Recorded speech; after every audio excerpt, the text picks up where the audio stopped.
भगवते वासुदेवाय। ओम नमो भगवते वासुदेवाय। ओम ओम नमो भगवते भगवते वासुदेवाय। वासुदेवाय। ओम नमो भगवते वासुदेवाय।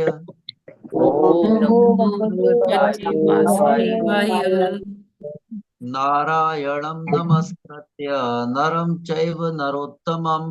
नारायणं नारायणं नमस्कृत्य नमस्कृत्य नरं चैव नरोत्तमं। नरोत्तमम्। देवीं सरस्वतीं व्यासं ततो जयमुदीरयेत्। देवीं देवीं सरस्वतीं व्यासं सरस्वतीं ततो व्यासं ततो जयमुदीरये। जयमुदीरयेत्। नष्टप्रायेष्व भद्रेषु नित्यं भागवत सेवया। नष्टप्रायेषु भद्रेषु नष्टप्रायेषु नित्यं भद्रेषु भागवत नित्यं सेवया। भागवत सेवया। उत्तम श्लोके भक्ति भरवती नैष्ठिकी। भगवती उत्तम श्लोके भगवती भक्ति उत्तम भगवती श्लोके नैष्ठिकी। कृष्णाय वासुदेवाय देवकी नंदनाय च। कृष्णाय कृष्णाय वासुदेवाय वासुदेवाय देवकी नन्दनाय देवकी च। नन्दनाय च। नंद गोप कुमाराय गोविंदाय नमो नमः। नंद नंद गोकुमाराय गोपकुमाराय गोविन्दाय गोविन्दाय नमो नमो नमः। नमः। मूकं करोति वाचालं पंगुं लंघयते गिरिं। मूकं करोति करोति वाचालं वाचालं पङ्गुं लङ्घयते लङ्घयते गिरिं। यत्कृपा तमहं वन्दे परमानंद माधवम्। यत् कृपातमहं वन्दे वन्दे परमानन्दमाधवम्। परमानन्दमाधवम्। मंगलाचरण माता जी। ओम अज्ञानतिमिरान्धस्य ज्ञानाञ्जनं शलाकया चक्षुरुन्मीलितं येन तस्मै श्रीगुरुवे नमः। श्रीचैतन्यमनोभीष्टं स्थापित येन भूतले स्वयं रूपः कहामह्यं ददाति स्वपदान्तिकं। वन्देऽहं श्रीगुरोः श्रीयुतपदकमलं श्रीगुरून् वैष्णवां च।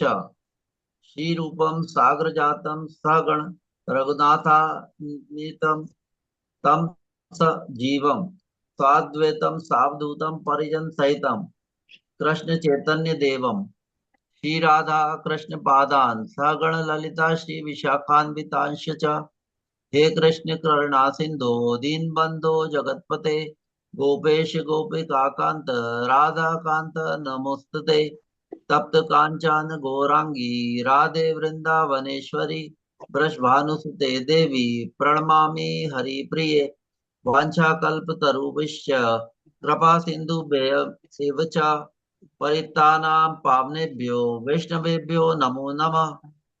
नमो ओम विष्णुपादाय कृष्णपृष्ठाय भूतले श्रीमते भक्ति वेदांत स्वामिनिति नामिने। नमस्ते सरस्वती देवे गौरवाणी प्रचारिणे निर्विशेष शून्यवादी पाश्चात्य देश तारिणे। जय श्री कृष्ण चैतन्य प्रभु नित्यानंद श्री अद्वैत गदाधर श्रीवासादि गौर भक्त वृंद। हरे कृष्णा कृष्णा कृष्णा हरे हरे हरे रामा रामा रामा हरे हरे। हरे कृष्णा माता जी। हरे कृष्णा। प्रभु जी आप दामोदर अष्टकम पढ़ेंगे? माता जी दामोदर अष्टकम। यस प्रभु जी। मैं करता हूँ माता जी। या दिख कोई रहा और? है अच्छा। या कोई और हाँ हाँ, मेरा ये क्या भी है। हाँ माता जी पढ़ दे हम। पढ़ दीजिए जी। नमामीश्वरं सच्चिदानन्दरूपं लसत्कुण्डलं गोकुले भ्रजमानम् यशोदाभियोलुखलाद्धवमानम् परामृष्टमत्य ततो धृतगोप्या रुदन्तं मुहूर्णे प्रयुग्मं व्रजन्तं कराम्भोजयुग्मेन पातङ्कनेत्रम् मोहश्वासकम्प त्रिरेखाङ्ककण्ठ स्थितग्रैव दामोदरं भक्तिबद्धम् एते दृक्स्वलीलाभिरानन्दकुण्डे स्वघोषं निमज्जन्तम् आख्यापयन्तम् तदीयेषु भक्तजितत्वम् पुनः प्रेमतस्तं शतावृति वन्दे वरं देवमोक्षं न मोक्षावधिं वा न चान्यं वृणीहं परेषदपीह इदं ते वपुर्नाथ गोपाल बालम् सदा मे मनस्या विरास्तं किमन्यैः इदं ते मुखाम्भोजम् अत्यन्तनीलैर्वृतं कुन्तलैः स्निग्धवक्त्रैश्च गोप्या मुहश्चुम्बितं बिम्बरक्तधरं मे मनस्या विरास्ता मलं लक्षलाभैः नामो देव दामोदरानन्त विष्णु प्रसीद प्रभु दुःख जालाभिमग्न कृपा दृष्टि वृष्ट्याति दीनं वदानु ग्रहाणेश मामज्ञ मेध्यक्षि दृश्य कुबेरात्मजौ बद्धमूर्त्यैव यद्वत् त्वया मोचितौ भक्तिभाजौ कृतौ च तथा प्रेम भक्तिं स्वकाम्ये प्रयच्छ न मोक्षे ग्रहो मेऽस्ति दामोदरेह नमस्ते स्तु धाम्ने स्वरदीप्तिधाम्ने त्वदीयोदरायाथ विश्वसधाम्ने नमो राधिकायै त्वदीयप्रियायै नमो अनन्तलीलाय देवाय तुभ्यम् हरे कृष्णा हरि बोल Hare Krishna. Thank you so much माता जी। हरे Krishna Thank you Hare Krishna so much, Naveen Tiwari Prabhu ji, for leading the japa session and prayers. तो अभी सभी डिवोटीज का हार्दिक अभिनंदन है आज के प्रातःकालीन जप सत्र में। और हम आगे बढ़ते हैं, प्रभुपाद जी का कोट देखते हैं। हरे कृष्ण माता जी, एक क्वेश्चन कर सकती हूँ क्या? हाँ दंडवत जी, प्रणाम। बताइए बताइए। माता जी, जिनका ना पहले ही जप हो चुका है वो कब पढ़ेंगे? ये अपना दामोदर माता जी अष्टकम। अब नवंबर भी है ना, 15 नवंबर तक है ना माता जी, अच्छा अच्छा, ठीक है है। ना, अभी 15 दिन और ऑलराइट, है ना। थैंक यू माता जी। जी जी जी, हरे कृष्ण माता जी, हरे दंडवत कृष्ण प्रणाम। माता जी।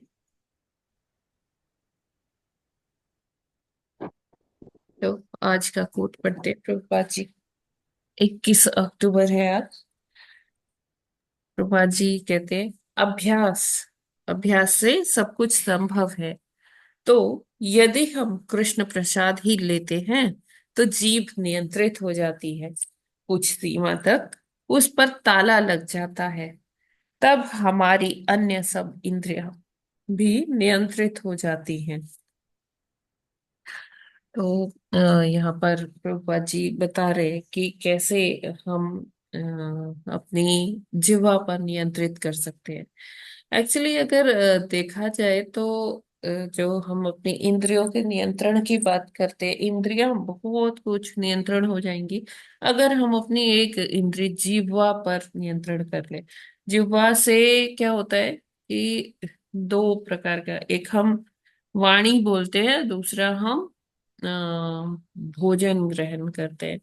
तो कैसी किस प्रकार की वाणी बोल रहे हैं, किस प्रकार का भोजन ग्रहण कर रहे हैं, तो ये क्योंकि जैसा हम अन्न खाते हैं वैसा ही हमारा मन हो जाता है। जिस प्रकार की चेतना से वो भोजन बनाया गया और वो भोजन हम अपने अंदर ले जा रहे हैं, इनटेक कर रहे हैं, तो हो सकता है कि वो भोजन कैसे बहुत ही ऐसी चेतना में बनाया हो, जैसे कमर्शियलाइज चेतना में, जैसे कोई अपने बिजनेस को बढ़ाने के लिए, अरे वो इस तरह से कि कितना मुझे प्रॉफिट होगा, कितना मुझे लाभ मिलेगा, मैं ये बनाकर बेचूंगा लोगों को। तो ऐसी चेतना से बनाया हुआ भोजन अगर हम पाते हैं ना, तो हमारी चेतना भी वैसे ही लाभ हानि वाली चेतना ही हो जाएगी। है ना, उसमें कोई बनाते वक्त कोई प्रेम नहीं है ना, कोई ईश भावना नहीं है ना, ईश चेतना नहीं है। जबकि एक माँ जब भोजन बनाती है, एक गृहिणी जब भोजन बनाती है अपने घर परिवार के लिए, तो उसमें जो चेतना होती है वो एटलीस्ट, अगर वो भक्ति में इतनी उन्नत नहीं भी है, तो एटलीस्ट उसकी चेतना इतनी तो होती है ना कि हाँ, ये भोजन मेरे घर के लोग पाएंगे, मेरे बच्चे पाएंगे, मेरे पति पाएंगे, मेरे माता पिता पाएंगे। तो ये भोजन उनके लिए अच्छा हो, न्यूट्रिशियस हो, हेल्दी हो।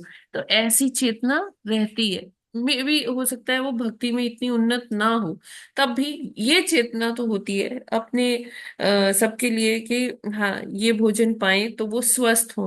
है ना, तो ऐसा भोजन वो जो लोग पाते हैं तो उनको अच्छा होता है। और अगर कहीं वो भोजन भगवान की चेतना में रहकर प्रिपेयर किया जाए, बनाया जाए, तो क्या होगा उससे, जो उसे पाएगा तो उसमें भक्ति का संचार होगा, उसकी चेतना शुद्ध होगी। तो प्रभुपाद जी क्या कहते हैं कि यदि हम कृष्ण प्रसाद ही लेते, तो अगर वो भक्तों की बात की जाए जो हर वक्त भगवान को ऑफर करके भोजन करते हैं, प्रसाद पाते हैं, तो उनकी चेतना तो बहुत ही शुद्ध हो जाती है और उससे जिह्वा भी नियंत्रित हो जाती है ना। वो उपदेशामृत में जो पहला श्लोक आता है वो क्या है? वाचो वेगम मनसा क्रोध वेगम जिह्वा वेगम उदरोपस्थ वेगम। है ना, तो यहाँ पर क्या बता रहे कि ये जो अलग अलग प्रकार के वेग हैं वो कैसे हैं? है ना, वाचो वेगम, अब हम अपनी जिह्वा से क्या बोलते हैं, कैसी वाणी बोलते हैं, है ना, संयमित है नहीं है। और जिह्वा वेगम, जो हम किस प्रकार का प्रसाद, अगर हम अपनी जीभ को नियंत्रित कर दे, है ना, तो एक प्रभुपाद जी कह रहे हैं कि एक लिमिट तक, एक सीमा तक उस पर ताला लग जाता है। ताला इन द सेंस कि जिह्वा को, मतलब हम संयमी बन जाते हैं कि जैसे कोई हमसे कुछ कह रहा है तो हमें इतना फर्क नहीं पड़ता है। क्यों? क्योंकि हम भगवत चेतना में आ रहे हैं, धीरे धीरे धीरे धीरे। है ना, तो ये अगर हम प्रयास करते रहेंगे और आगे तक चलते रहेंगे, तो फिर संसार के द्वंद्व हमें इतना प्रभावित नहीं कर पाएंगे। तो जिह्वा को नियंत्रित करने का तरीका है कि कृष्ण प्रसाद ही पाया जाए। और ये प्रसाद को पाने से अन्य सब इंद्रियां भी नियंत्रित हो जाती है। क्यों? क्योंकि हमारे अंदर जो अन्न जा रहा है उसी तरह से हमारा मन हो जाता है, हमारी इंद्रियां हो जाती है। अगर हम इस एक इंद्रिय जिह्वा को कंट्रोल में ले आते हैं तो अन्य सभी इंद्रियां भी कंट्रोल में हो जाती है, जैसे आंखें है, कान है, नाक है, स्पर्श की इंद्री है। क्योंकि जब हमारी ये जिह्वा शुद्ध होगी, हम शुद्ध वो प्रसाद पाएंगे, तो उससे हमारी चेतना शुद्ध होती जाती है।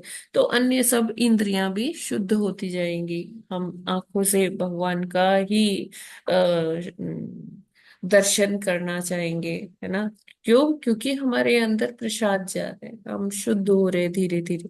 तो शुद्धता आने का क्या प्रभाव पड़ता है कि हम भगवान का दर्शन करना चाहेंगे, हम भगवान के कीर्तन सुनने में इंटरेस्टेड होंगे, बजाय कि हॉलीवुड बॉलीवुड का जो संगीत होता है, जो ये गाने होते हैं, उसके बजाय हमें किसमें रस आएगा, आनंद आएगा? वो उसमें आएगा कि भगवान का कीर्तन कर लिया, हाँ भगवान का भजन सुन लिया, तो उसमें हमें ज्यादा इंटरेस्ट आने लगेगा। और ऐसे ही हम भगवान के श्रृंगार को देख पाएंगे। अपने पाँव से चलकर हम भगवान के मंदिर तक जाएंगे, या भगवान के लिए नृत्य कर पाएंगे, हाथों से हम उनकी सेवा कर पाएंगे अच्छे से। तो इस प्रकार प्रभुपाद जी का आज का जो ये कोट है, ये बहुत ही हमारे लिए इम्प्लीमेंट करने हेतु है। वैसे तो सारे ही प्रभुपाद जी के कोट हम इम्प्लीमेंट कर सकते हैं, लेकिन इसको हम बहुत सहजता से अपने जीवन में उतार सकते हैं, कि हम ये प्रण कर सकते हैं कि हम जो भी पाएंगे वो कृष्ण का प्रसाद ही होना चाहिए। अथवा अर्थात मतलब जो भी कुछ कृष्ण प्रसाद नहीं है वो हमारे लिए व्यर्थ है, चाहे वो कितना ही डिलीशियस क्यों ना बनाया गया हो, कितना वैभवशाली तरीके से प्रेजेंट क्यों ना किया गया हो, वो हमारे लिए कोई मायने नहीं रखता, क्योंकि कृष्ण प्रसाद का के समतुल्य और कुछ भी नहीं है। तो हम इसे बहुत अच्छे से अपने जीवन में उतार सकते हैं, प्रयास कर सकते हैं। धीरे धीरे हम इस चीज को अपने लाइफ में एकदम अच्छे से, जिसको कहते हैं दृढ़ता से, इसका पालन कर सकते हैं। अभी जैसे कोई शादी पार्टी में कहीं जाते हैं, तो वहां पे बड़े प्रलोभन देने वाली वस्तुएं होती है, कि हर तरह से इतने सुंदर सुंदर स्टॉल्स बने होते हैं। तो व्यक्ति का आकर्षण हो ही जाता है कि चलो एक दिन में क्या होता है ना। तो लेकिन एक दिन में भी अगर हम अपनी इंद्री को संयम में रख ले, है ना, और वो प्रण याद रखे कि हमें कृष्ण प्रसाद ही लेना है। क्योंकि एक दिन हम अगर ऐसे तोड़ लेते हैं तो मन को वो फ्रीडम मिल जाती है। तो वो हमें कहते हैं अरे एक दिन और कर सकते हैं, एक दिन कर लिया तो अभी एक दिन और कर सकते हैं, फिर और कर सकते हैं। तो इस तरह से क्या होगा, हमारी चेतना, हमें उसका प्रभाव कहाँ मिलता है, जब हम जप करने बैठते हैं। तो हम किसी किसी दिन होता है हमारा जप बहुत ही सुंदर होता है, तो हमें उसमें एनालिसिस करना चाहिए कि कल हमने क्या प्रसाद पाया, कल हम किससे किससे मिले, क्या क्या मैंने सोचा, क्या क्या बातें की। तो आज मेरा जप बहुत अच्छा हो रहा है, क्योंकि कल जो हमने कर्म किया सारे दिन में, उसका प्रभाव मेरे आज के जप पर पड़ता है। तो इसी तरह से अगर हम अशुद्ध भोजन पाएंगे, तो उसका भी प्रभाव अगले दिन के जप में हमें मिल जाए, अगले कुछ दिनों तक उसका प्रभाव चलता रहेगा। माला अच्छे से नहीं हो पाएगी, गीता भागवत आदि ग्रंथ पढ़ने में मन नहीं लगेगा, मन बार बार विचलित होगा, इधर उधर भागेगा। तो जब ऐसा हो तो हमें समझ जाना चाहिए कि कुछ तो हमने गड़बड़ की है, या तो कहीं से अ, अभक्ष्य पदार्थ खाया है, या कुछ ऐसा भोजन खाया है, कोई फास्ट फूड, स्ट्रीट फूड। तो उसकी वजह से हमारा ठीक से साधना नहीं हो पा रही। तो हमें इस चीज से बहुत सजग रहना चाहिए, सतर्क रहना चाहिए कि जरा से जीभ के स्वाद के लिए हम अपने जहां तक पहुंच गए फिर उससे पीछे ना चले जाएं साधना के साधना में। तो हमें निरंतर आगे की ओर बढ़ना है, ना कि पीछे कोई चीज हमें धकेल दे। तो उस ऐसी चीज को हमें त्याग देना ही अच्छा है, कि जो कृष्ण नहीं पा सकते वो मैं कैसे पाऊं। तो इसको हम अपने जीवन में उतार के साधना हमारी बहुत अच्छी हो सकती है। जगत गुरु श्रील प्रभुपाद की जय। हरे कृष्णा। ये क्लियर है ना? जी माता जी, बहुत हरे अच्छा। कृष्ण माता जी। जी प्रभु। भक्त लोग भोजन जो है भगवान को अर्पित करके खाते हैं, और भोजन के अलावा भी बहुत सारे बार जो चीजें खाते हैं भगवान को अर्पित करते हैं मन ही मन में। तो वो भी तो कृष्ण प्रसाद हुआ ना माता जी। मन ही मन में आप कह रहे हैं? नहीं, वैसे भोजन तो जैसे बोल के करेंगे, और हाँ। जैसे फ्रूट वगैरह बाद में खाया कुछ तो भगवान को अर्पित करके खाएंगे या मन में, तो वो भी तो कृष्ण प्रसाद हुआ ना, कि नहीं हुआ। मतलब आप कह रहे हैं मन में ही ऑफर कर दिया? हाँ, या अच्छा। जैसे कहीं पार्टी फंक्शन में ही जाते हैं या कहीं जर्नी में ही जाना पड़ता है, हाँ। तो ऑफर करके जो भगवान को खाते हैं, तो क्या कृष्ण प्रसाद नहीं हुआ? नहीं, वो हुआ कृष्ण प्रसाद अगर ऑफर किया गया है तो। जैसे आप कहीं शादी पार्टी में जाते हैं, आपके घर का है फंक्शन, तो आप वहाँ ये कर सकते हैं कि भगवान को भोजन पहले ऑफर करिए किसी के खाने से पहले, है ना। लेकिन अगर हाँ आप माता। कहीं ऐसी जगह पर जाते हैं, किसी और का घर है, किसी और की पार्टी है, वहां आप कैसे ऑफर करेंगे? नहीं माता जी, हरे कृष्ण माता जी, जैसे खाने से पहले ना बस माथे में ऐसे टेक ग्राह तोड़ा तो, और अपनी ही भगवान का नाम, थाली का। भगवान तेरे अर्पित है। हाँ, हाँ, ये अपनी ठीक थाली है का, माता जी, अपनी हाँ थाली का। अपनी थाली का। लेकिन कायदे से जो सही तरीका है वो तो यही है कि भोजन बने हाँ तो जी। उसमें से सबसे हाँ पहली थाली जो है वो भगवान को ऑफर की जाए, तो वो एक्चुअली में प्रसाद होता है। ठीक है। वो तो हमने अपने मन को थोड़ा वो कर दिया कि ठीक है, चलो बाकी लोग खा रहे हैं, अभी मैं क्या करूं। तो मैं हमने अपनी थाली में से पहला ग्रास तोड़ने से पहले भगवान को ऑफर कर दिया। ठीक है, ये सिद्धांत मतलब कुछ ना करने से तो ये सही है कि ठीक है, मैंने जो अपनी थाली ली है उसमें से पहले भगवान को ऑफर कर दिया। लेकिन बात वही आ जाती है कि दृढ़ता कितनी हम में दृढ़ता है। ये तो कहा ही गया है कि हाँ, जैसे आप इस तरह की पार्टीज में जाते हैं तो वो भोजन जो है, चेतना किस चेतना में वो बनाया गया है वो डिपेंड करता है ना, कि ऐसा हम भगवान को ऑफर कर सकते कि नहीं। क्योंकि केवल यही नहीं है कि हमें लहसुन प्याज नहीं खाना है, ये भी है कि कौन बना रहा है वो भोजन, है ना, किस चेतना में वो भोजन बन रहा है। क्योंकि अगर जब भक्त लोग बनाते हैं ना, तो भक्त लोग भगवान की चेतना में रहकर ही बनाते हैं। और उनको पता है कि अगर हम इस भावना में नहीं रहेंगे तो मेरी कल की साधना चली जाएगी। तो वो या तो कोई लेक्चर सुनते हैं, लेक्चर सुनते सुनते प्रिपेयर करते हैं, और या फिर वो कीर्तन सुनते सुनते बनाते हैं, या खुद भी भजन करते हैं, कीर्तन करते हैं, वो करते करते ही बनाते हैं। तो ऐसा भोजन और जो किसी मान लीजिए केटरिंग वालों ने बनाया है, उसमें आप बताइए फर्क है कि नहीं है?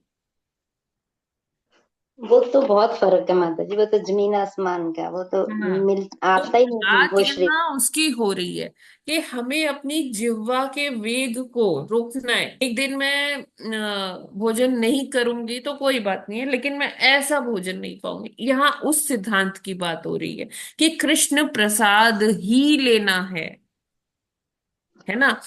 बाकी ये है कि जब तक हाँ हमें इतनी दृढ़ता नहीं आ रही है, ठीक है, हमने कुछ थोड़ा बहुत पा लिया, चलो ठीक है, एक दिन की मेरी साधना 2 दिन की प्रभावित होगी, चलो देख लेंगे, हम उसे मैनेज कर लेंगे।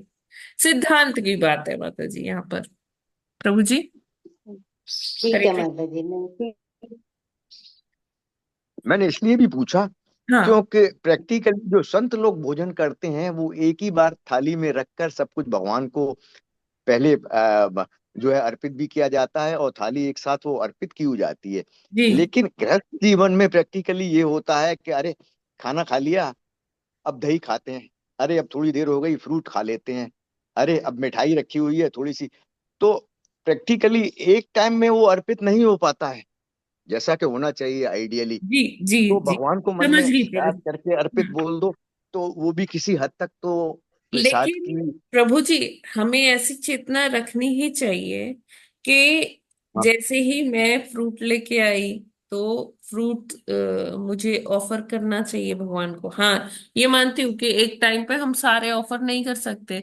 लेकिन जैसे मान लीजिए आपने सुबह भोग लगाया, है ना, तो उसमें फ्रूट्स भी रखे काट के, है ना, और फ्रूट्स मतलब सारे दिन में जो भी आपको फ्रूट्स कंज्यूम करने हैं वो भगवान को ऑफर्ड होने ही चाहिए प्रभु जी। या दही खा रहे हैं तो एक थाली में भगवान के लिए जब थाली सजाई जाती है तो उसमें बहुत सारे प्रकार के व्यंजन होते हैं, तो उसमें आप दही भी रखिए, उसमें आप सैलेड भी काट के रखिए भगवान के लिए।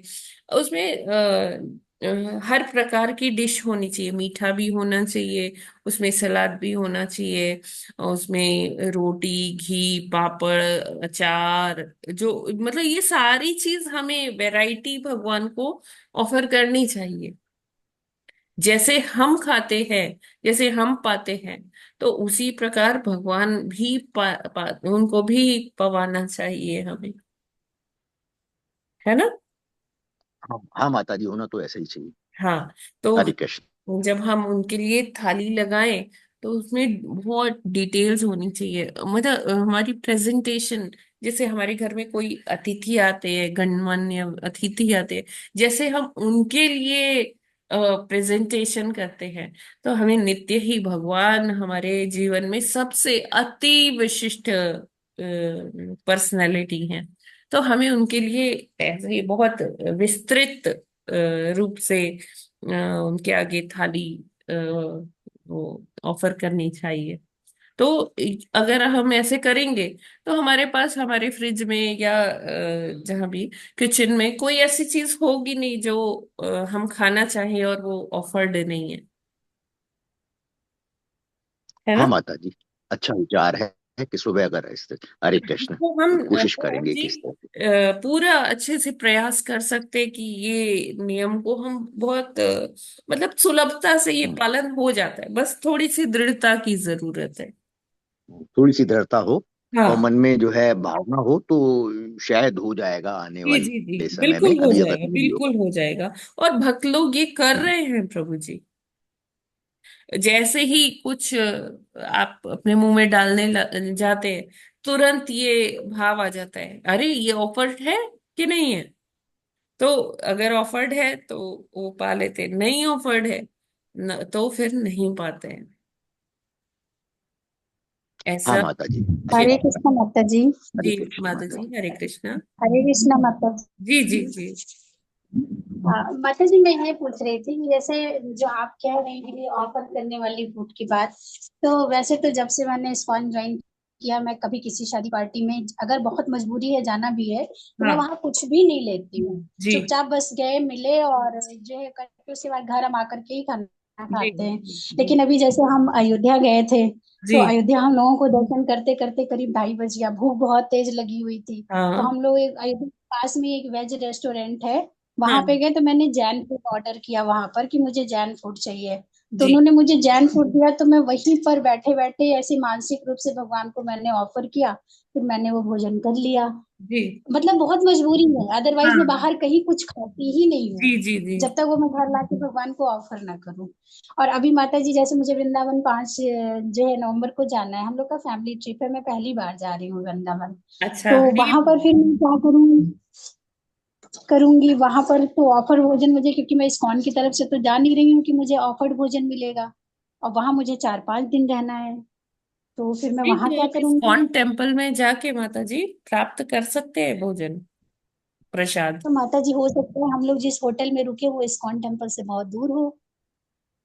तो देखिए, ऐसे ऐसे में भक्त लोग क्या करते हैं, जैसे दही ले लिया, है ना, मिठाई ले ली, वो भगवान को ऑफर कर दी, वो खा लिया, या फ्रूट्स ले लेते हैं, फ्रूट्स पा लेते हैं। इस तरह से हो सकता है माता जी, नहीं तो तो हाँ क्या माता मतलब जी वहां पर अगर दही तो ऐसी नहीं मिलता है? परिस्थिति है, तो फिर देखिए ये डिफर करता है पर्सन टू हाँ पर्सन, है ना। तो जी जी जी जी। जिस प्रकार से आपको सुलभ लगे आप वैसे कर सकते हैं। मतलब यहाँ तो बात हो रही थी जैसे माता सिद्धांत जी की। जब मैं घर घर से ऑफर तुलसी लेकर के जाऊं, हम्म। भगवान के चरणों में रख के ऑफर तुलसी हम रख लें, और जब भी हम कहीं भोजन करें तो उसमें वो तुलसी दल डाल के प्रणाम कर लें, तो क्या ऐसा नहीं हो सकता है? हाँ माता जी, हो सकता है। और बाकी देखिए, यहाँ ये कोर्ट में सिद्धांत की बात हो रही थी, अब वो हम अपने जी जी जीवन जी। में धीरे धीरे कितना उसे हम्म। वो मतलब रिलीजियसली फॉलो कर पा रहे हैं, ये हम सबके जी ऊपर माता जी। अलग अलग उसमें आता है ना माता जी। जी माता जी, जैसे पहले के जो भी बहुत कोई मतलब भक्त है। शुद्ध वैष्णव होते थे, देखिए कोई भक्त है वो घर जो ये नियम को जी। दृढ़ता से फॉलो फॉलो कर रहे हैं, वो ये हम्म। सोचेंगे ठीक है 4-5 दिन में फ्रूट से काम चला लूंगा, या ठीक है हाँ, चला 4-5 दिन लेते हैं। में ये कुछ दही ले लूंगा, छाछ लस्सी ले लूंगा, इससे हो जाए। लेकिन जी सबका जी। इस तरह से काम नहीं चल सकता, हो सकता है कोई हाँ, मेडिकेशन नहीं पे चल हो, सकते। कोई किसी की कोई परिस्थिति हो। तो माता जी देखिए ये चीज हाँ, तो डायबिटीज पर का एक पेशेंट है। तरह से लागू नहीं की जा सकती है ना। जी इट विल जी माता डिफर हाँ, पर्सन टू पर्सन, जी जी राइट जी। माता जी। जी माता जी, जी सभी माता को जी। हम एक उसमें नहीं तौल सकते ना, एक तराजू में माता जी। तो ये हमें जी अपने माता जीवन जी। में हम किस तरह से फॉलो कर रहे हैं, हमारी क्या परिस्थितियां, उस पर बहुत कुछ निर्भर करेगा माता जी। जी माता जी, जैसे कोई डायबिटीज का पेशेंट है, अब उसको दवा तो एग्जैक्टली। खाना है, अच्छा तो वो हाँ दवा खाए, ऐसा तो जी नहीं हो सकता कि वो ना खाए। जी फिर जी, उसे अनाज लेना ही लेना है, देना ही लेना खाने है। के लिए तो अब वो खाना अनाज चाहिए। नहीं लेगा तो उसका क्या होगा, साधना पे भी फर्क पड़ेगा उसका, अगर स्वास्थ्य ठीक जी नहीं माता रहा। ठीक है ना जी माता जी। जी। तो हाँ। हमें हायर प्रिंसिपल देखना है कि मेरी भक्ति होती रहे। अब ऐसा ना हो कि मैं जी वृंदावन आई हूँ, नहीं नहीं मैं प्रसाद नहीं पाऊँ, मैं इधर उधर का नहीं खाऊंगी, ठीक है, लेकिन बेड पे ही पड़े हैं होटल में, तो उसका जी। कोई फायदा नहीं है। तो फिर कोई परिक्रमा फायदा करनी नहीं है, है। हमें जी मंदिरों में दर्शन करने हैं, तो ठीक है 1-2 दिन के लिए हम थोड़ा सा कॉम्प्रोमाइज कर सकते हैं। डिपेंड करता है, बस हमें हायर प्रिंसिपल फॉलो करना है। उसके लिए अगर हमें छोटा थोड़ा लोअर प्रिंसिपल से कॉम्प्रोमाइज करना पड़े तो कर लेंगे माता जी। वही कह रही हूँ कि ये पर्सन टू पर्सन डिफर करेगा, करता है। जी माता जी। है ना। हरे कृष्ण माता जी, Hare thank Krishna. You. Thank you so जी मच माता माता जी। जी। ठीक है हम लोग आगे बढ़ते हैं। भागवतम 38वां 18 श्लोक। श्लोक, माता जी पढ़ेंगे आप। जी माता जी पढ़ेंगे। 38वां श्लोक। तं त्वागतं प्रतिहरतौ पैकं स्वपुंभिस्ते अचक्षताक्ष विषयं स्वसमाधिभाग्यम् हंसश्रियोर्वजनयोः शिववायुलोला क्षुद्भ्रात पत्र शशिके सरशीकरम्बुम्। हरे कृष्णा। हरे कृष्णा। त्वं स्वागतं प्रतिहृतोपैकं स्वभूमिव अस्ते क्षताक्षविषयम् स्वसमाधिभाग्यं हंसश्रियो व्रजजनयोः शिववायुलोल चक्षुभ्रातपत्र शशिकेसर सिकराम्बुम। हरे कृष्णा। हरे कृष्णा। तं त्वागतं प्रतिहतेपैकं स्वपुंभि स्ते अच्छताश्च विषयं स्वसमाधिभाग्यम् हंसश्रियो व्यर्जनयो शिववायुलोल क्षुद्रात् पत्र शशिकेसरसिक राम्बुज। हरे कृष्णा।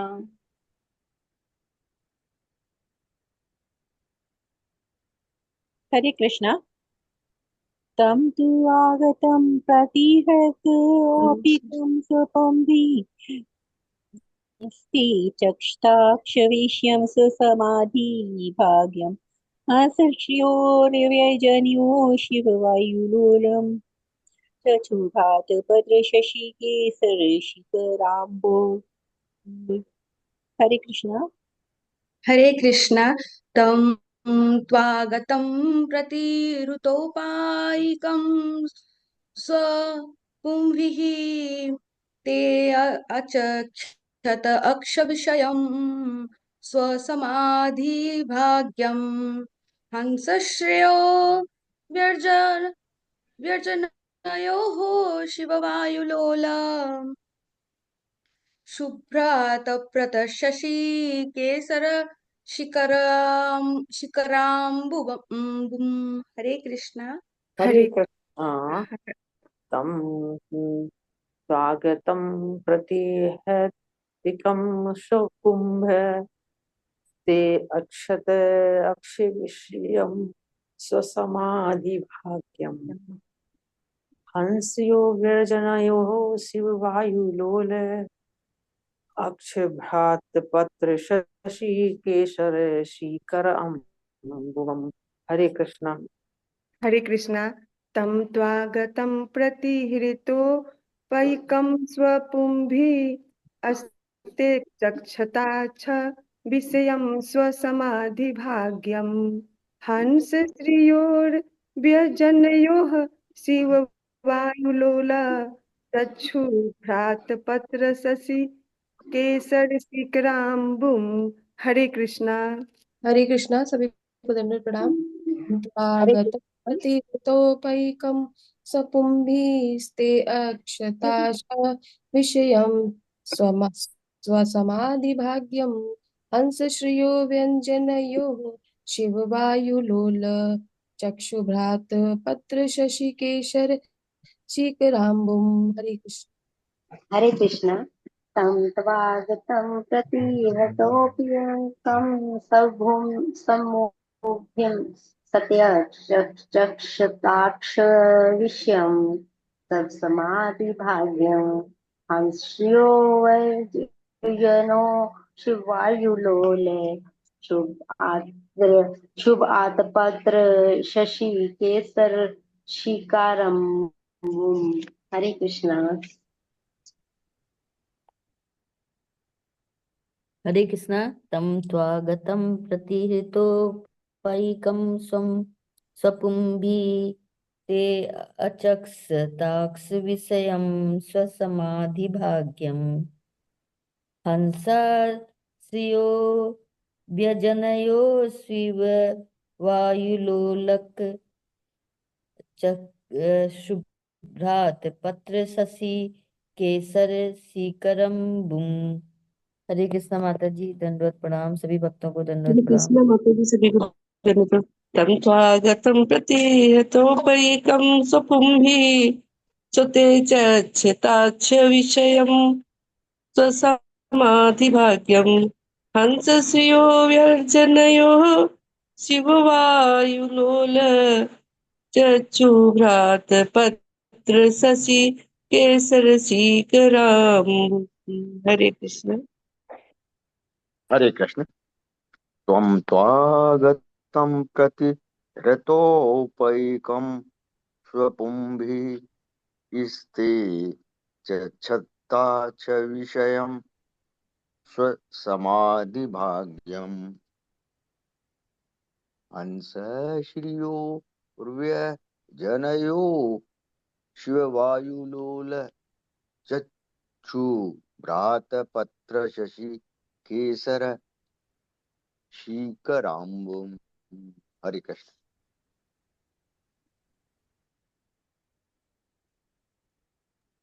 हरे Krishna. Thank you so much. शब्दार्थ अनुवाद और तात्पर्य श्रील प्रभुपाद जी के द्वारा। श्रील प्रभुपाद जी की जय।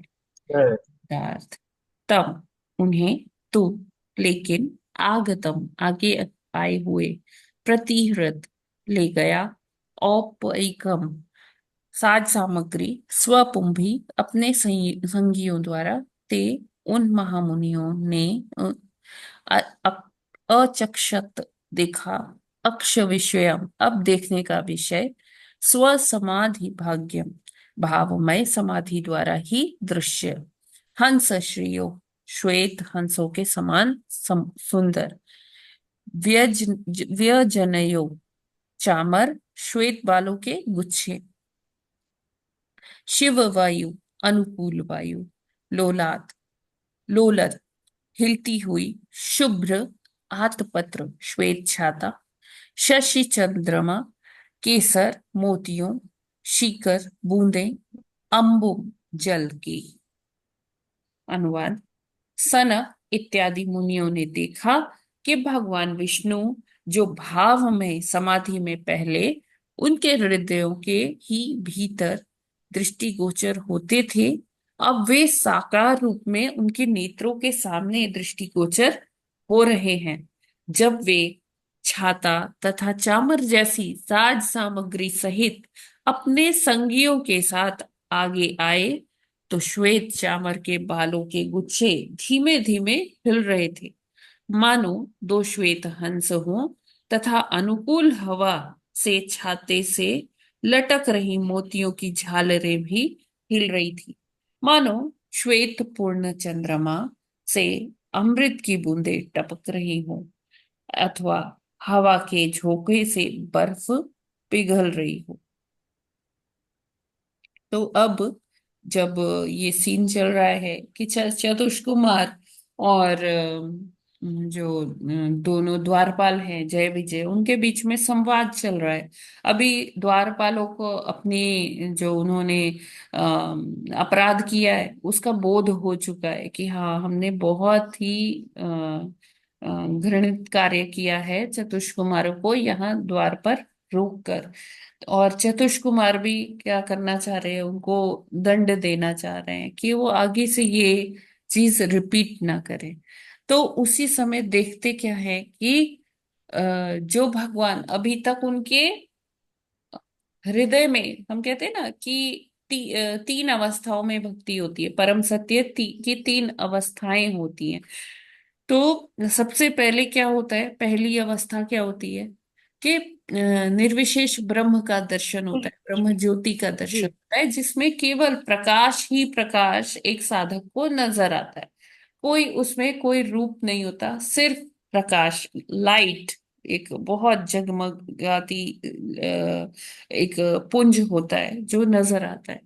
फिर उसके बाद जब वो साधक और आगे साधना करते और लेवल बढ़ता है तो उनको अपने हृदय में कौन नजर आते हैं, परमात्मा के दर्शन, परमात्मा। जो क्षीरोदक्षाई विष्णु के रूप में हमारे हृदयों में वास करते हैं। और फिर ये क्या है, दूसरी अवस्था है परम सत्य की। और जब ये साधक फिर भी और आगे भक्ति अपनी साधना को बढ़ाता है, करता रहता है, तब फिर उनको क्या है, परम सत्य की पराकाष्ठा का अनुभव होता है। वो पराकाष्ठा क्या है परम सत्य की, भगवान का साकार रूप। जैसे यहाँ विष्णु जी का रूप का वर्णन किया जा रहा है कि वो अपने संगियों के साथ आ रहे हैं, अपने निजी पार्षदों के साथ आ रहे हैं।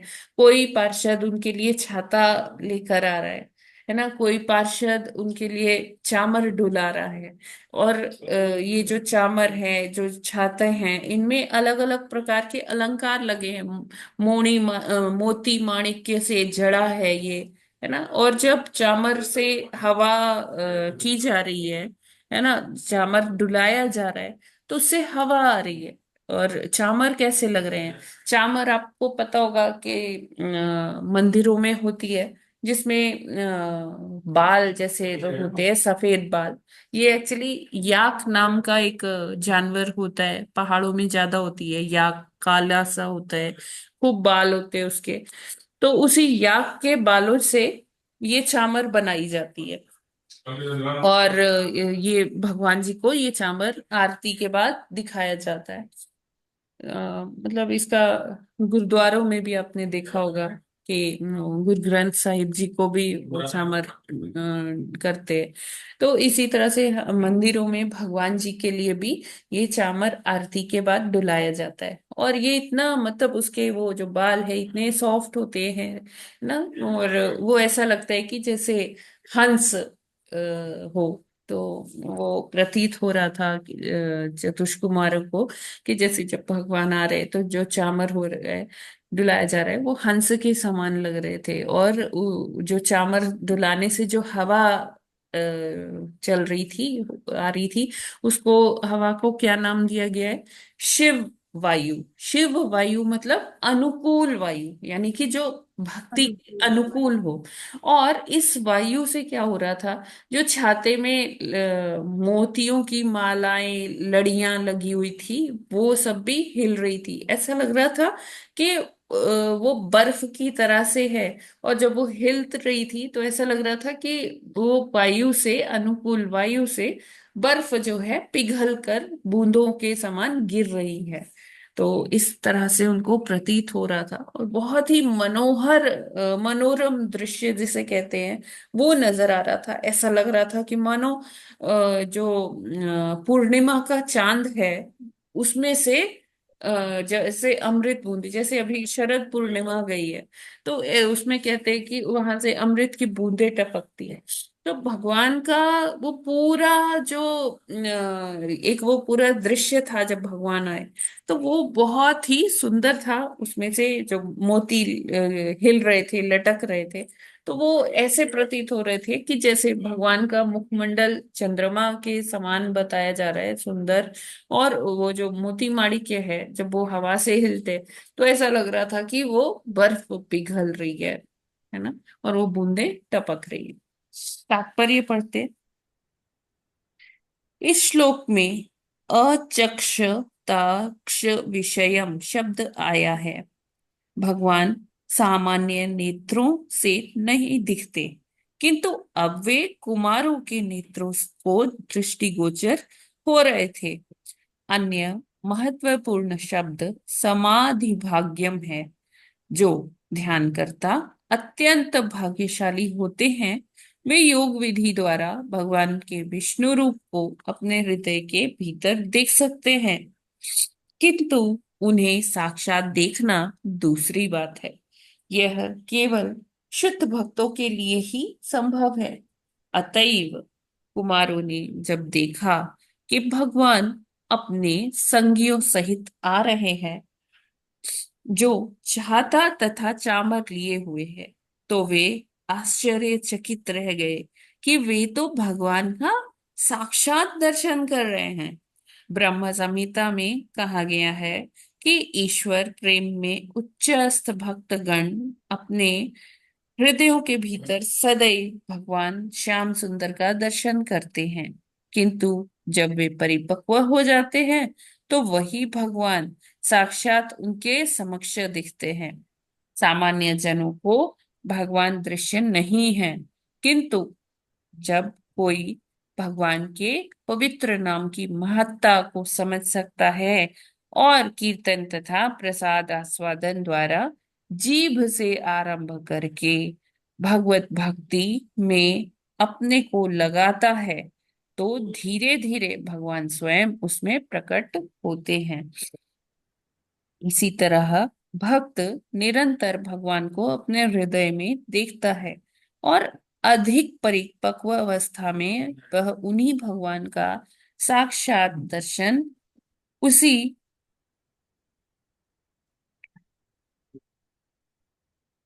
तरह कर सकता है जिस तरह हम अन्य वस्तुओं को देखते हैं। तो यहाँ पर वर्णन किया जा रहा है कि पहले तो भगवान की मनोरम छवि का, जो वो अपने पार्षदों के साथ, अब भगवान क्यों आए हैं? भगवान हस्तक्षेप करने आए हैं। क्यों? क्योंकि बॉटल नेक सिचुएशन हो गई है उनके भक्तों के साथ। ये हो रहा है। तो जब भी भगवान के जो निजी पार्षद हैं उनके साथ कुछ भी समस्या आती तो भगवान स्वयं आते। जैसे पांडवों के साथ कोई भी समस्या होती थी तो भगवान तुरंत वहां प्रकट हो जाते थे। चाहे वो दुर्वासा मुनि वाला प्रकरण हो कि जब वन में दुर्योधन ने दुर्वासा मुनि को भेज दिया कि जाइए आप मेरे भाइयों को भी वन में आशीर्वाद दे के आइए। अब वन में उनके पास इतनी साज सामग्री नहीं थी, इतना भोजन उपलब्ध नहीं था कि वो इतने 1,000 10,000 ऋषियों को भोजन करवा पाए। तो दुर्योधन ने सोचा था कि इनको श्राप दे देंगे दुर्वासा मुनि, लेकिन भगवान वहां प्रकट होते, अपनी लीला करते। जब जब पांडवों को जरूरत पड़ी तो भगवान वहां तब तब प्रकट हो गए। इसी तरह से ये जो जय विजय, ये भी भगवान के बहुत ही प्रिय पार्षद हैं। तो वो भगवान हम आगे देखेंगे कि भगवान बोलते हैं कि ये सब मेरी इच्छा के कारण ही हुआ, आप लोगों को कोई ग्लानि करने की जरूरत नहीं है।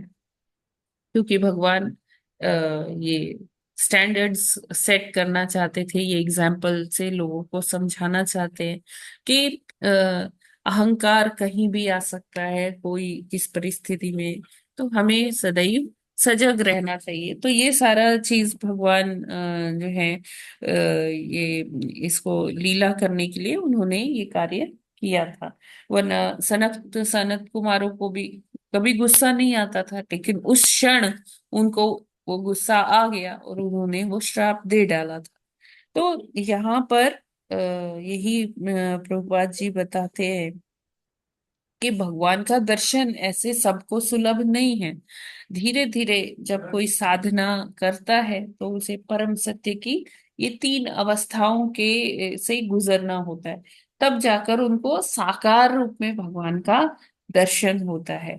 और ऐसे ही नहीं होता, भगवान का दर्शन भी भगवान की इच्छा से ही होता है। ऐसा नहीं है कि हम ये कहते हैं देखो हमने ये स्टेप 1 फॉलो कर लिया, अभी ऐसा भी हमने कर लिया, ये भी कर लिया। ये कोई लैब का एक्सपेरिमेंट नहीं है कि ये स्टेप कर लिया, ये स्टेप कर लिया, अब भगवान का दर्शन हो जाएगा। भगवान का दर्शन केवल और केवल भगवान की अपनी निजी इच्छा है। वो चाहे तो दर्शन दे, वो चाहे तो दर्शन ना दे। तो हमें इसका ये मतलब नहीं है कि हम अपना प्रयास छोड़ दें कि वो तो भगवान जी जब चाहेंगे दर्शन देंगे, नहीं। हमें अपना प्रयास लगातार निरंतर रूप से करना है, और ये भगवान की मर्जी है कि कब वो दर्शन देंगे। बस हमें उसी आस में अपनी दृढ़ता बनाए रखनी है। फिर यहाँ पर प्रभुपाद जी कहते हैं कि ब्रह्म संहिता में, ये बहुत इंपॉर्टेंट है, ब्रह्म संहिता में कहा गया है कि ईश्वर प्रेम से में उच्चस्थ भक्त गण अपने हृदयों के भीतर सदैव भगवान श्याम सुंदर का दर्शन करते हैं, है ना। तो वो कैसे दर्शन करते हैं कि वो परमात्मा रूप में दर्शन करते हैं, और जब वो परिपक्व हो जाते हैं तो वही भगवान साक्षात उनके समक्ष दिखने लगते हैं, है ना। तो इस तरह से हम क्या, आगे देखिए, आगे की लाइन भी इंपॉर्टेंट है। सामान्य जनों को भगवान दृश्य नहीं है। अभी हमें देखिए हम सोचते हैं अरे भगवान किधर है, कहाँ है। तो हम अभी हमारी वो आध्यात्म चक्षु इतने विकसित नहीं हुए कि भगवान हमें नजर आए, जबकि भगवान है, हमें ही नजर नहीं आते। ये हमारा दोष है, हमारी इंद्रियों का दोष है। लेकिन प्रभुपाद जी लिखते हैं, किंतु जब कोई भगवान के पवित्र नाम की महत्ता को समझ सकता है और कीर्तन तथा प्रसाद आस्वादन द्वारा जीव से आरंभ करके भगवत भक्ति में अपने को लगाता है, तो धीरे धीरे भगवान स्वयं उसमें प्रकट होते हैं। तो देखिए जो आज का कोट था कि अगर हम अपने जिह्वा को नियंत्रण में रख लें कि कृष्ण प्रसाद ही खाना है, तो यहाँ उसी की बात हो रही है कि जीभ से कीर्तन भी कर सकते हैं और प्रसाद आस्वादन भी कर सकते। ये दो चीज अगर हम कर रहे हैं, पूरा रिलीजियसली फॉलो कर रहे हैं, ये दो नियम, कीर्तन करना भगवान का, कीर्तन में क्या आ जाता है, जप भी आ जाता है, और भगवान के नामों का मतलब जैसे हम रोज उच्चारण करते हैं, जप करते हैं, और साथ में जो भजन कीर्तन संकीर्तन वो भी है ना, कथा कहना वो भी एक कीर्तन में ही आ जाता है। तो ये सब अगर हम कार्य कर रहे हैं और साथ साथ में प्रसाद पा रहे हैं, तो क्या होगा कि भगवत भक्ति में हम आगे बढ़ेंगे, आध्यात्म में आगे बढ़ेंगे, और धीरे धीरे क्या होगा, भगवान स्वयं उस व्यक्ति में प्रकट होते हैं। क्यों? क्योंकि भगवान प्रसाद के माध्यम से हमारे अंदर जाते हैं। दूसरा कैसे जाते हैं कि जो हम कीर्तन करते हैं या जो हम श्रवण करते हैं, जो हमारे कान श्रवण कर रहे हैं, तो कानों के माध्यम से भी हमारे अंदर भगवान हृदय में आते हैं। तो इस प्रकार जब होता है तो एक भक्त के जीवन में भगवान उसे दर्शन देते हैं। तो हमें नित्य ही इसका प्रयास करना चाहिए, है ना। और भगवान को अपने हृदय में भी हम देख पाएंगे, और साक्षात रूप में भी भगवान के दर्शन वैसे ही कर लेंगे जैसे हम और चीजों का को देख रहे हैं अपने आगे, और लोगों को देख रहे हैं, ये सारी प्रकृति देख रहे हैं। तो जब हम प्रसाद पाएंगे, भगवान का कीर्तन करेंगे, तो हम भगवान को भी उसी तरह से साक्षात रूप में देख पाएंगे जैसे हम अन्य सभी लोगों को, वस्तुओं को देखते हैं। ठीक है। हरे कृष्णा। जगत गुरु श्रील प्रभुपाद की जय। इसमें कोई प्रश्न है या कोई ऑब्जर्वेशन? हरे कृष्ण माता जी, ये बहुत यस। बहुत सुंदर है। भक्त लोग जो है भगवान को जो है सामान्य आंखों से नहीं देखा जा सकता है वो, क्योंकि ये सामान्य जो हमारे जो है जितने भी हैं उनसे संभव नहीं है। लेकिन भक्त लोग भगवान का प्रेम पाने के लिए भगवान का भजन करते हैं, पूजा करते हैं। हरे कृष्ण मंत्र जो बहुत ही शक्तिशाली है, जिसकी महिमा समय समय पर शास्त्रों में बताई गई है। हरे कृष्ण मंत्र का जाप करते हैं, शास्त्र पढ़ते हैं, गुरुओं की मानते हैं, आचार्यों की सुनते हैं, और उस हिसाब से कुछ हद तक कर पाते हैं, अगर ज्यादा भी नहीं करते हैं। तो जो जप या कीर्तन में लगे हुए हैं, ये तो रोज भगवान जो है जप से जिह्वा के माध्यम से अंदर जा ही रहे हैं। और जो हम सुन रहे हैं भक्तों का बताया हुआ कानों से, उससे भगवान रोज जो है कानों के द्वारा हृदय के अंदर प्रवेश करते हैं। और जो 3 स्टेजेस में भगवान दिखाई देते हैं, तो हृदय में तो प्रवेश करके भगवान है ही है। बस भक्ति में परिपक्वता लाके उस भगवान को हृदय में देखना है। और जो भी भक्त कहा गया है कि भक्ति में परिपक्व होते हैं, भगवान उनको साक्षात दर्शन देते हैं। क्यों, भगवान तो वैसे भी भक्त वत्सल हैं, और वो चाहते हैं कि भक्त मेरे पास आए, प्रेम भक्ति उनकी हो, तो उनको जो हो। तो हम अगर भक्ति में लगे रहेंगे तो भगवान के दर्शन भी जरूर एक दिन होंगे। दर्शन नहीं होंगे तो प्रेम भक्ति तो उनकी मिलेगी, जो जिसकी जिसकी के हम लोगों के लिए करते हैं। लेकिन माता जी, यहाँ जो है जो साकार रूप की पूजा करते हैं, उनको हृदय के अलावा जो है साक्षात दर्शन की भी बात लिखी गई है। लेकिन एक लाइन कहीं ये भी आई है कि जो ज्ञानी हैं उनको हृदय में दर्शन देते हैं। तो ये थोड़ा ज्ञानी और शुद्ध भक्तों में फर्क है ना, जी जी उनके जी, लिए नहीं लिखा है। बिल्कुल। हाँ। हाँ, ये पूछना था। ज्ञानी अलग है, हम लोग ज्ञान ज्ञान से हम लोग गेन तो करते हैं कि भक्ति में क्या है और भगवान क्या है, भगवान कैसे प्राप्त किए जाते हैं। लेकिन हम इस संस्था के माध्यम से भक्ति में इन्वॉल्व हैं, ना कि ज्ञान योग में। जी, तो ज्ञान हम मार्ग भक्ति अलग लोग में, है प्रभु जी, और भक्ति हाँ का मार्ग अलग है। जब हम भक्ति हम भक्ति लोग थे। मार्ग, हाँ भक्ति माता जी, ये वाली पूछना था। हाँ पद्धति का के थ्रू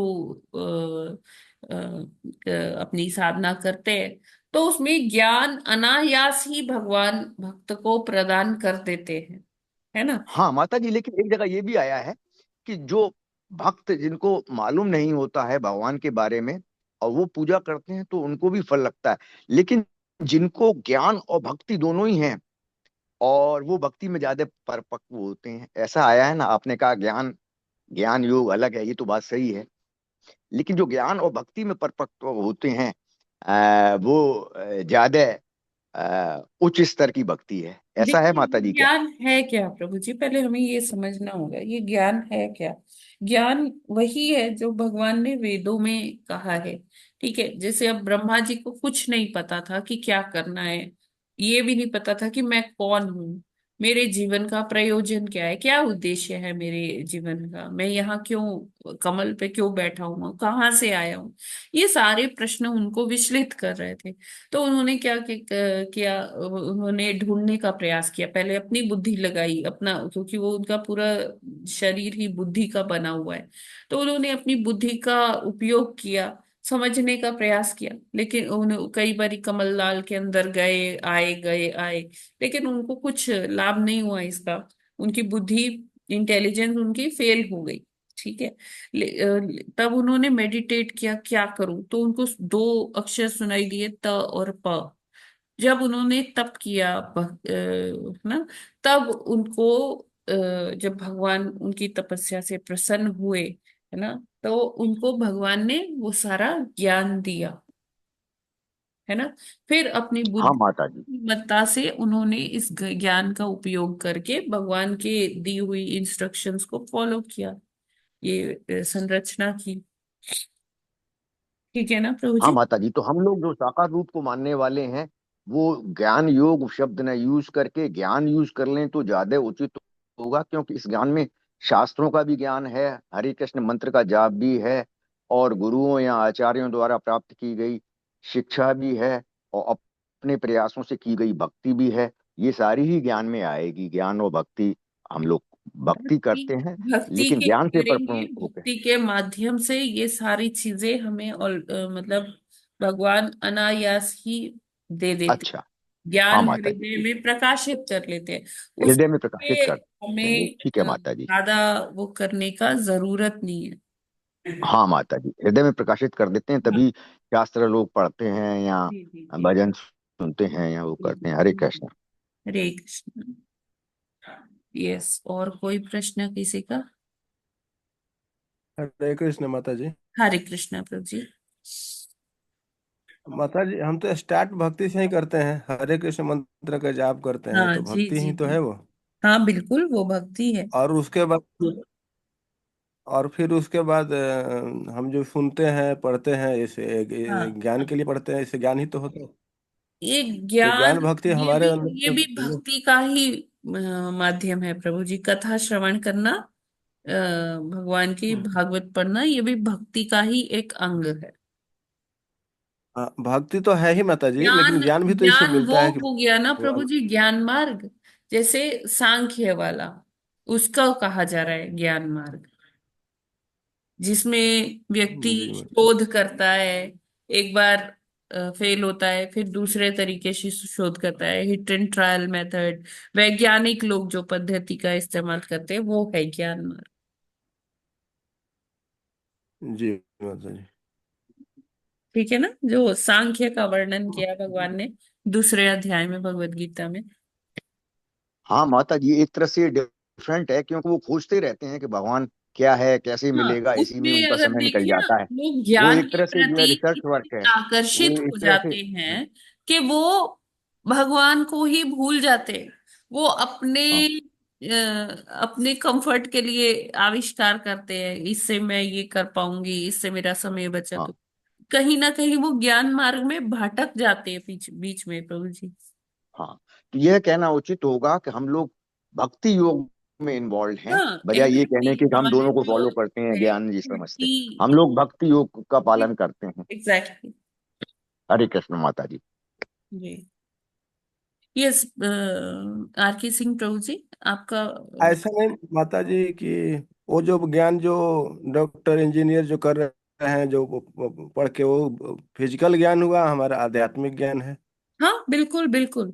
तो भक्ति मार्ग में चलेंगे तो ज्ञान वो स्वतः ही आएगा। भक्ति के 64 अंग बताए गए हैं, तो उसमें से ये कथा श्रवण करना, शास्त्रों का अध्ययन करना, ये भी उसके भक्ति का ही अंग है। ये कोई मटेरियल जी नॉलेज माता जी। नहीं है प्रभु जी, इसको हम वो नहीं कर सकते कि ये हम वो कर रहे हैं, है ना, ये भक्ति का ही एक अंग है। जी माता जी। राइट प्रभु जी।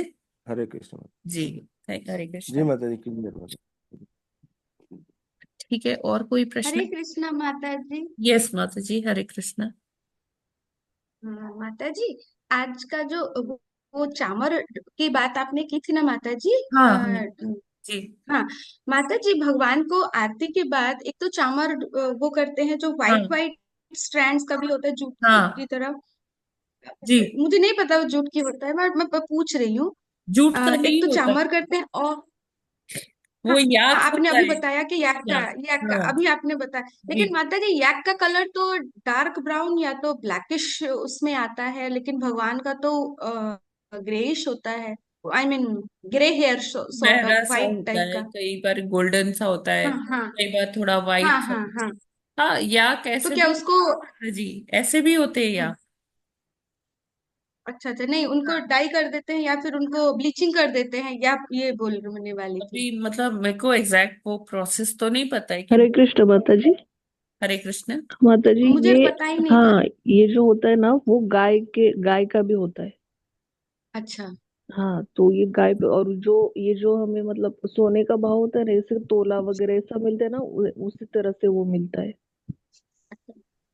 तो माता जी, ये जो चामर हम करते हैं उसके बाद मोर पंख का एक होता है, इसको क्या बोलते हैं, आलट और चामरो जो बोलते हैं हाँ, माता जी। मोर पंख का होता है, जी जी। हाँ उनको भी। तो माता जी आरती के बाद ये क्यों करते हैं एक्चुअली, ये भी मुझे पूछना ये था, ये क्यों? पंचरात्र विधि है माता जी। ये नारद जी अच्छा। ने नारद नारद पंचरात्र में ये सारी चीजों का वर्णन किया है कि इस तरह से भगवान का सेवा करना चाहिए। तो आरती। माता जी उसका कुछ सिग्निफिकेंस होगा ना माता जी? हाँ, यस माता जी, बिल्कुल बिल्कुल, अच्छा अच्छा। ये तो है। जी जी माता जी। हम्म। लेकिन ये हरे अब मतलब हमारी आरती के नियमों में आ रहा है, मतलब ये फॉलो किया जा रहा है माता जी, है ना। जी जी माता जी। हाँ, तो इस पे हाँ, किसी दिन हम प्रभु जी से रिक्वेस्ट करके सकते हैं एक सेशन। जी माता जी। जी जी। जी जी। हरे कृष्ण। हरे कृष्ण माता जी। हरे कृष्णा माता जी। जी प्रभु जी, हरे कृष्ण। माता जी, एक ये पूछना है कि इसे अभी प्रभु जी लोग बोल रहे थे ज्ञान और भक्ति के बारे में बात कर रहे थे, चर्चा हो रही थी। हाँ, तो क्या मनुष्य के अंदर जो है पहले भक्ति का उदय होता है कि ज्ञान का पहले उदय होता है? देखिए ज्ञान फिर वही है ना, ज्ञान बहुत फॉर्म्स में, मटेरियल फॉर्म में ज्ञान होता है, आध्यात्मिक तरह का ज्ञान होता है ना। तो वो ज्ञान जैसे जब हम भक्ति मार्ग में आगे बढ़ते हैं तो ज्ञान बताते हैं हमारे आचार्य की भगवान हमारे हृदय में ही प्रकाशित कर देते हैं वो ज्ञान हम्म। आध्यात्मिक। ठीक है। हम अपने प्रयास से कि हाँ मैं ये पढ़ लूं, मैं वो पढ़ लूं, हम उसे पढ़ जरूर लेंगे अपनी इंद्रियों से, लेकिन वो हमारे अंदर हमें प्रभावित नहीं कर पाएगा। लेकिन जब भगवान के द्वारा ज्ञान एक भक्त के हृदय में प्रकाशित किया जाता है, प्रस्फुटित किया जाता है, तब फिर वो वो ज्ञान की पराकाष्ठा होती है। वो फिर व्यक्ति उसे अपने अंदर डाइजेस्ट भी कर पाता है। वरना हमारी इतनी योग्यता नहीं है प्रभु जी की वेदों को, शास्त्रों को इस तरह से हम कर पाए, अपने अंदर ले पाए। पढ़ना एक अलग बात है। देखिए एक चीज होती है रीडिंग, एक चीज होती है स्टडी, मतलब अध्ययन। तो इसमें जमीन आसमान का फर्क होता है प्रभु जी, है ना। तो रीडिंग को माता जी, या तो ये मान लिया रीडिंग जो है ज्ञान है और अध्ययन जो है भक्ति है। हाँ, कह सकते हैं प्रभु जी। लेकिन भक्ति, हम्म। भक्ति के माध्यम से भगवान फिर ज्ञान हमें प्रदान करते हैं, तब जाके हम उस चीज को समझ पाते हैं। जी जी जी माता जी। ठीक है ना।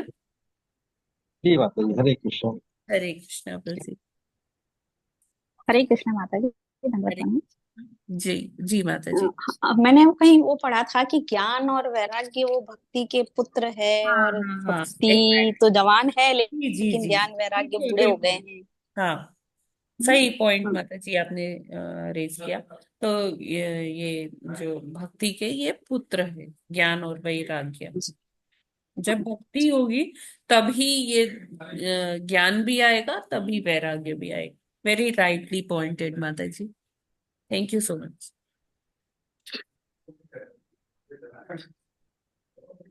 ठीक है, फिर हम लोग आज यहीं पर ये सत्र को विराम करते हैं। कल फिर जब सेशन में आते हैं। ग्रंथराज श्रीमद् भागवतम की जय। जगत गुरु श्रील प्रभुपाद की जय।